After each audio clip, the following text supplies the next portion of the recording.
Hello, everyone, and welcome back to Real English Voices. I'm Tom, and I am so excited to be here again with my co-host, the brilliant Ria. Hey, Tom, and hey to all our wonderful listeners out there. Honestly, I'm excited too. It feels like we're sitting down with friends for a cup of coffee and a great chat. Exactly. And today we're diving into a topic that is so often a source of confusion and sometimes even a little bit of embarrassment for English learners. We're talking about those tricky little phrases we call idioms. Ah, idioms, the spices of the English language. They make our conversations colorful, but they often make absolutely no literal sense. I mean, if someone told me to literally break a leg, I'd be checking myself into the hospital. Precisely. And that's our topic for today, the real meaning of 10 common idioms. We're going to peel back the layers on these phrases, share where they come from, and talk about how to use them naturally in your own conversations. Because, let's be honest, to truly sound like a native speaker, you've got to master the idioms. You've got that right. And why don't we start with the one I just mentioned? Break a leg. Tom, what is the real meaning of break a leg? Well, it's not an instruction for self-harm, thankfully. The real meaning of break a leg is simply good luck. It's almost exclusively used in the context of performances, especially theater. The common story is that actors were superstitious and believed that saying good luck would actually jinx the performance, so they said the opposite. I love that. It comes from this quirky, emotional place of wanting good things for someone while pretending to do the opposite. I actually remember the first time I heard it. I was in a high school play, and a much older student said it to me. I just stared at him with this panicked look, and he had to quickly explain, no, no, no. I mean, have a great show. Ah, that's such a classic English learning moment.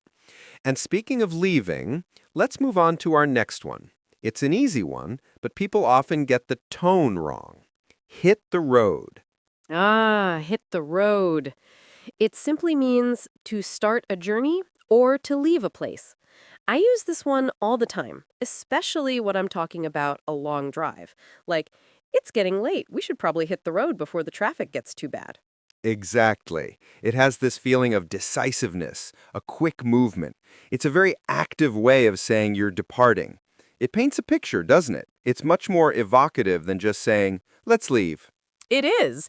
And since we're talking about effort and action, let's jump to an idiom about cost. This one is really visual, and it's cost an arm and a leg. Oh, this one always makes me wince a little bit because it implies such a high price.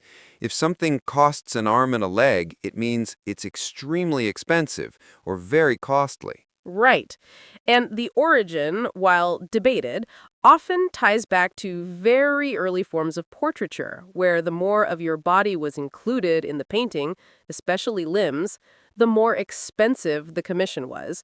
You were literally paying more to have your arm and your leg painted. Wow, I never knew that. That's a wonderful story. Now I feel like I have a richer understanding of why I say that new laptop cost me an arm and a leg. See, knowing the origin adds a whole new dimension to your English. Okay, let's go from money to speed. Our next one is a blessing in disguise. A blessing in disguise. This one is so beautiful and emotional. It means a misfortune or initial bad event that eventually results in something good, or a good thing that wasn't recognized as such at first.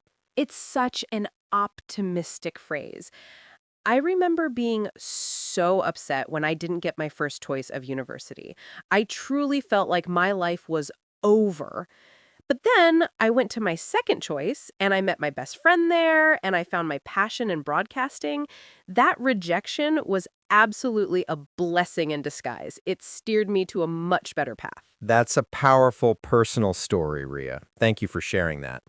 And that's what this phrase is all about, the eventual realization that something painful led to something truly great. Absolutely. Let's move on to something that speaks to making a strong effort. Go the extra mile. Go the extra mile. This is a phrase that describes someone with a strong work ethic, a truly dedicated person. It means to make a special extra effort or to do more than is expected of you. Yes, and it actually has a profound historical and religious origin, referring to the Roman law where a soldier could compel a civilian to carry his gear for 1 mile. To go the extra mile was to willingly carry the burden for 2 miles, showing an act of voluntary, unselfish service. That gives it so much depth. When you tell a colleague, thank you for going the extra mile on this project, you're not just saying thank you, you're acknowledging their selfless effort. Precisely. Now, here's a phrase that involves keeping things a little bit quiet. Spill the beans. Oh, spill the beans. I love this one. It means to reveal a secret or to accidentally disclose information that was meant to be kept quiet.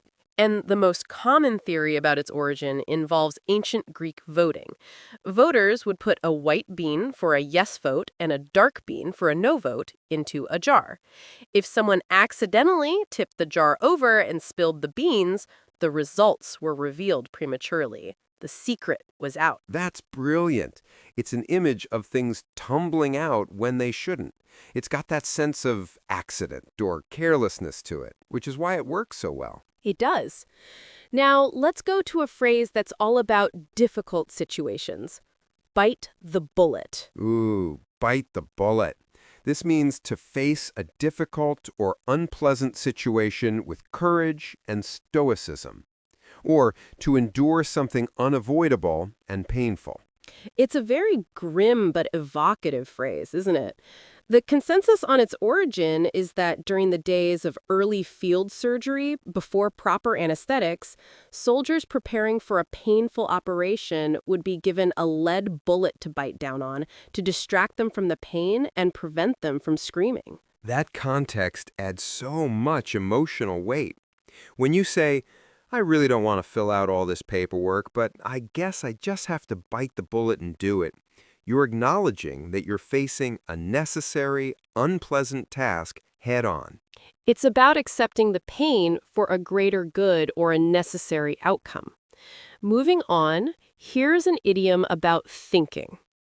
To jump on the bandwagon. Ooh, to jump on the bandwagon. This one describes an action driven by popularity rather than principle. It means to join a popular trend or activity, often for personal gain or because it's fashionable. The term actually comes from the 19th century American political campaigns. They would use literal bandwagons, wagons carrying a band, in parades to attract attention.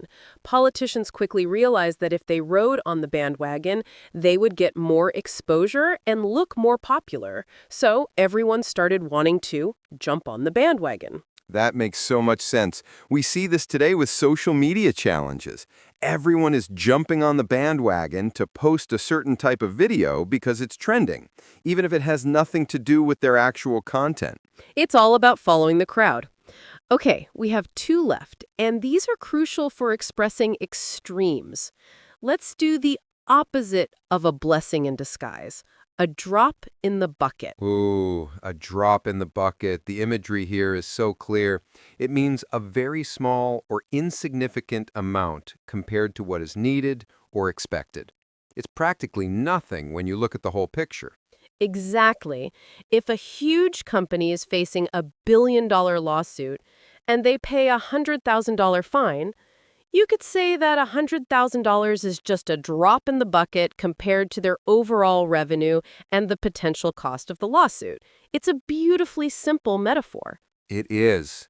And for our 10th and final idiom, let's talk about being very quick, to feel under the weather. Wait, Tom, I think you meant to say to feel under the weather for being unwell, not quick. But since we're talking about speed, let's do to get the ball rolling. Oh my goodness, I totally misspoke. That's a classic Tom mistake. Thank you, Ria, for catching me. Yes, let's stick to speed and action to get the ball rolling. To get the ball rolling. This one is used constantly in business and planning. It means to start an activity or process or to make a beginning. Absolutely. We use it to initiate something. Like, we need to finish this report by Friday, so let's get the ball rolling on the research today. It has that feeling of initial momentum. It does. And actually, the origin is thought to come from sports like bowling or cricket, where the game can't start until the first ball is actually rolled down the lane or delivered. You have to start the action. That's a fantastic 10-idiom journey we've just taken, Ria. We've gone from good luck with break a leg to initiating action with get the ball rolling. It really shows that idioms are not just random phrases. They are little pockets of history, culture, and metaphor. They are the soul of the English language. And that's the takeaway for all of our listeners today. When you hear an idiom, don't try to translate it literally word for word. That's where the confusion is. Instead, try to find the picture it paints and the emotion it conveys. And remember those personal stories we shared? Associate the idiom with a feeling or a personal experience. If you remember that a blessing in disguise is about that initial heartbreak that leads to a wonderful future, you'll never forget the meaning. Learning English isn't just about grammar rules. It's about connecting with the human experience. And idioms are the perfect bridge to that. Be brave, start practicing these 10 idioms today, and don't be afraid to make a mistake.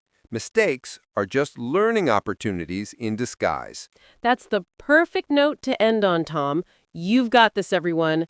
Keep listening, keep speaking, and keep exploring the amazing world of English. Thank you so much for joining us on Real English Voices. We'll talk to you all next time. Bye, everyone.